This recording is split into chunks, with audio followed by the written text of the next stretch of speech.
안녕하세요. 예수비전 선교회 안희한 목사입니다. 이제 민족의 대명절이 시작되죠. 추석.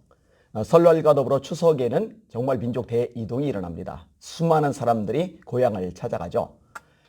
올해는 코로나19 때문에 시골 가는 사람이 덜한 대신에 여행을 이렇게 많이 간다고 하더라고요. 원래는 친척 집에 많이 찾아갑니다. 그리고 그러다 보니까 주일 오전 예배는 보통 지켜지는데 오후 예배를 안 드리는 교회가 많아요. 수요 예배도 안 드리고 금요 예배도 안 드리고 새벽 예배도 중단이 되고 아마 이제 많은 교회들이 그렇게 진행이 되고 있습니다.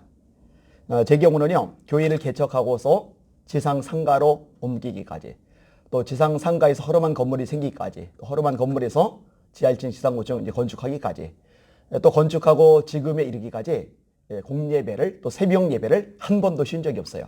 추석 때, 명절 때 계속 예배를 드렸습니다. 왜 그렇게까지 할까? 중요한 이유가 있어요. 첫 번째 이유는 명절에도 교회에서 예배는 드려져야 된다. 명절에도 교회에서 예배는 드려져야 된다. 이런 생각이 저에게 뚜렷하기 때문입니다. 구약의 3대 절기가 있죠. 첫째는 유월절입니다. 출애굽할 때 어린 양의 피로 구원받은 사건을 기념하는 절기입니다. 어린 양 대신 예수님의 십자가 죽음을 상징하는 아주 중요한 의미가 있는 절기죠. 일주일간 진행이 되는 절기입니다.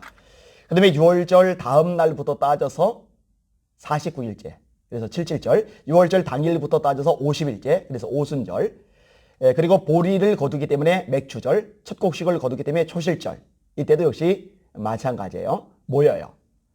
그 다음에 초막절 있죠. 장막절이라고도 하고요. 이때도 역시 일주일간 모입니다. 그리고 이렇게 3대 절기는 아니지만 7월 1일 나팔절, 7월 10일 대속제일, 이런 절기들이 있어요.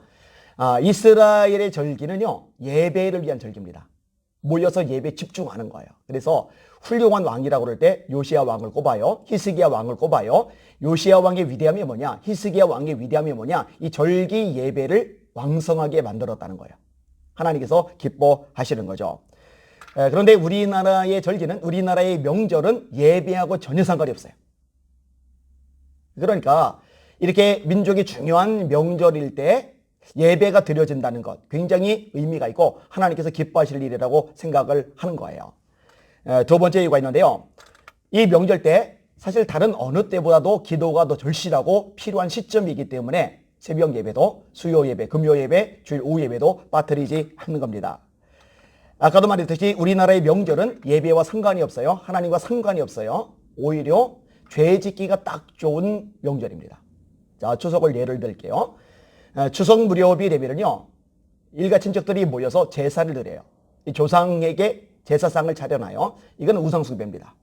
그러니까 국가적으로 또 전국적으로 이 죄가 저질러지는 거예요. 회개가 정말 필요한 시점이죠. 나라를 위해서 중보기도하는 기도가 정말로 절실한 시점이죠. 근데 문제가 뭐냐? 명절이 되면요, 평소에 기도를 많이 하던 성도들조차도 너무 바빠서 손님 맞이하느라, 음식 마련하느라, 이런저런 분주한 일 때문에 평소에 기도하던 것보다 기도가 더 줄어버린다는 거예요. 이거는요, 한국 교회적으로 또 우리 대한민국 국가 전체적으로 굉장히 타격과 손실이 클 수밖에 없어요. 이러면 안 돼요. 우상숭배의 죄가 전국적으로 저질러질 때 이때 모여서 예배를 드리며 하나님 앞에 회개하고 기도하는 모임이 더 필요하죠. 너무너무 절실하죠. 그래서 우리라도 예배하자, 우리라도 모여서 기도하자, 이런 생각으로 진행이 되고 있는 겁니다. 세 번째로요, 갈 곳이 없는 성도들을 염두에 두는 거예요. 사실 차를 타고 시골에 내려가기도 하잖아요. 운전해서 가든 아니면 버스로 가든 아니면 KTX로 가든 거꾸로 시골에서 올라오기도 해요. 요즘 이제 어른들이 서울로 올라오기도 하는 일들이 많이 생기더라고요. 그런데요, 갈 곳도 없고 찾아올 사람도 없고 쓸쓸하고 외롭게 추석이나 설날을 보내는 성도들이 있어요. 그분들은 예배조차 드려지지 않으면 정말 집에 콕 박혀가지고 외롭게 시간을 보내야 돼요. 근데 교회에서 그런 분들을 위해서 예배를 드리면은 와가지고 예배를 드리면서 말씀을 드리면서 기도하면서 찬양을 부르면서 정서적으로 위로를 받잖아요. 은혜를 받잖아요. 하나님을 만나잖아요. 또 외로운 성도들끼리 모여서 서로 교제를 나누면서 서로 힘이 되어줄 수가 있잖아요. 그러니까 올 수 있는 사람들이라도 와서 예배를 드릴 수 있도록, 교제할 수 있도록, 위로와 격려를 받을 수 있도록 해주면 좋을 텐데 왜 아예 일괄적으로 없애서 그런 분들이 올 수 있는 기회를 박탈할까?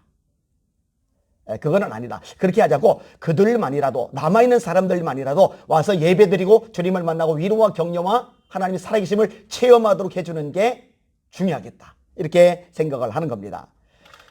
이렇게 하다 보면요, 이제 신경을 쓰는 분들 중에 그럼 부교육자들은 어떡합니까? 부교육자들도 시골 가고 싶을 거 아니냐고, 부모님께 인사하고 싶을 거 아니냐고, 일가 친척들 만나서 교제 나누고 싶을 거 아니냐고, 가서 맛있는 음식도 먹으면서 쉼도 누리고 싶을 거 아니냐고. 걱정 안 해도 됩니다. 갈 사람들 자유롭게 가게 하니까요. 꼭 필요한 경우에는 전주나 다음 주에라도 갈 수 있도록 해주니까요. 그리고 제가 집회를 가는 일정이 잡혀진 것이 아닌 이상은 명절에도 수요 예배든 금요 예배든 주일 오후 예배든 새벽 예배든 어차피 제가 다 인도를 해요. 그러니까 부교육자들 고달프게 시달리게 매이게 하지 않고 제가 알아서 합니다. 감사하게도 저는 양쪽 집안이요 다 서울에 있어요. 저희 교회에서 5분 10분 거리예요. 그러니까 제가 뭐 주일 오전 오후 수요 금요 예배 다 드리고 새벽 예배 다 드려도 얼마든지 가서 인사를 드리고 올 수 있는 시간과 공간 여건이기 때문에 아무 문제가 되지 않아요. 저는 이러면서도 참 감사하게 생각합니다. 이 방송을 듣는 시청자분들께 부탁을 드릴게요. 이번 추석 명절에 바쁘겠죠. 정신없겠죠. 오고 가는 시간 참 많이 빼앗기겠죠. 그런데 차를 타고 가는 와중에도 좋아요. 음식을 마련하는 와중이라도 좋아요. 대화를 나누는 와중이라도 좋아요. 마음으로부터 하나님을 바라보고 좀 기도에 집중하는 이번 추석이 되었으면 좋겠어요. 이유가 있어요. 아까 말한 대로 우상숭배의 죄가 저질러지는데 회개할 사람이 필요하잖아요. 하나님, 우리 대한민국이 우상숭배의 죄를 버리고 하나님만을 섬기는 거룩한 대한민국이 되게 하여 주시옵소서. 그리고 좀 나라 상황이 굉장히 안 좋잖아요. 어렵잖아요. 예배 회복이 필요하잖아요. 교회들이 힘을 잃어가잖아요. 지금 다음 세대가 허물어져 가잖아요. 이렇게 긴박하고 중요한 시점에 기도의 이 맥이 끊어지면 얼마나 영적으로 타격이 크겠어요. 그러니까 이번 추석에는 사명감을 가지고 하나님, 다음 세대 살려주세요. 학생회가 회복되게 하시고 교회 업계가 살아나게 하여 주십시오. 하나님, 예배가 회복이 되게 하시고 하나님께 마음껏 모여 예배 드릴 수 있도록 역사해 주십시오. 선교지가 지금 많이 어렵습니다. 선교사님들이 못 돌아갑니다. 선교비가 중단이 됩니다. 선교 현장에서 사람을 만나는 게 모이는 것 자체가 어려워졌습니다. 지치지 않도록 선교사님에게 영권을 주시옵소서. 이런 중요한 기도 제목들을 집중적으로 가지고 기도하는 이번 추석이 되주시기를 주님의 이름으로 부탁을 드립니다. 제가 종종 묵상하는 말씀이 예레미야 33장 1절이에요. 예레미야가 아직 시위대 뜰에 갇혀 있을 때에 여호와의 말씀이 두 번째로 그에게 임하니라. 이르시되 일을 행하시는 여호와, 그것을 만들며 성취하시는 여호와, 그의 이름을 여호와라 하는 이가 이같이 이르시도다. 너는 내게 부르짖으라. 내가 네게 응답하겠고 네가 알지 못하는 크고 은밀한 일을 네게 보이리라. 말씀을 전해야 되는데, 사명을 감당해야 되는데, 선지자로 외쳐야 되는데 갇혀버린 거예요. 나갈 수가 없어요. 할 수 있는 게 아무것도 없어요. 근데 하나님이 말씀하는 거예요. 예레미야야, 일을 행하는 건 네가 아니야, 나야. 일을 행하는 여호와. 뭔가 만들어내고 성취하는 거는 네가 하는 게 아니야, 내가 하는 거야. 성취하시는 여호와. 너 아무것도 할 수 없다고? 아니야, 할 수 있는 게 한 가지가 있잖아. 너 기도할 수 있잖아. 너 기도만 하면 지금 아무것도 할 수 없는 상황일지 모르지만 더 크고 위대한 일을 보게 될 거야. 그게 3절이잖아요. 너는 내게 부르짖으라. 내가 네게 응답하겠고 네가 알지 못하는 크고 은밀한 일을 내게 보이리라. 한겨울에 땅이 얼었어요. 삽질을 해요. 수백 번 했더니 요만큼 쌓여요. 수천 번 했더니 조금 더 쌓여요. 포크레인 한 대가 달달달달달 오더니 한 번 푸니까 수백 번 수천 번 삽질하는 것보다 더 많이 쌓여요.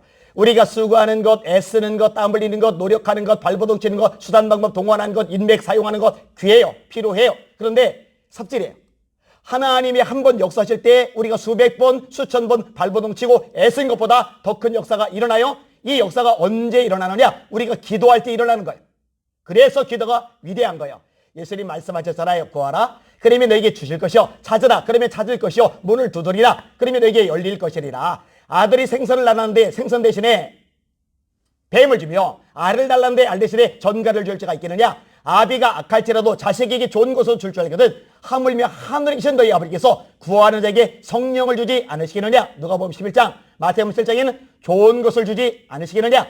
지금까지는 너희가 내 이름으로 아무것도 구하지 않았으나 구하라. 그러면 받으리니 너희 기쁨이 충만하리라 약속하셨잖아요. 너희가 기도할 때 무엇이든지 믿고 구하는 것은 다 받으리라 예수님 말씀이잖아요. 야고보서에 오직 믿음으로 구하고 조금도 의심하지 말라. 의심하는 자는 마치 바람에 밀려 요동하는 바닷물결 같더니 이런 사람은 무엇이든지 쉽게 얻기를 생각하지 말라. 두 마음을 품어 그 마음에 정함이 없는 자로다. 우리 믿음을 가지고 이 추석에 더 기도합시다. 대한민국 살려주세요. 예배 살아나게 해주세요. 다음 세대 회복되게 해주세요. 선교사님 영권 주세요. 거룩한 대한민국이 되게 하여 주시옵소서.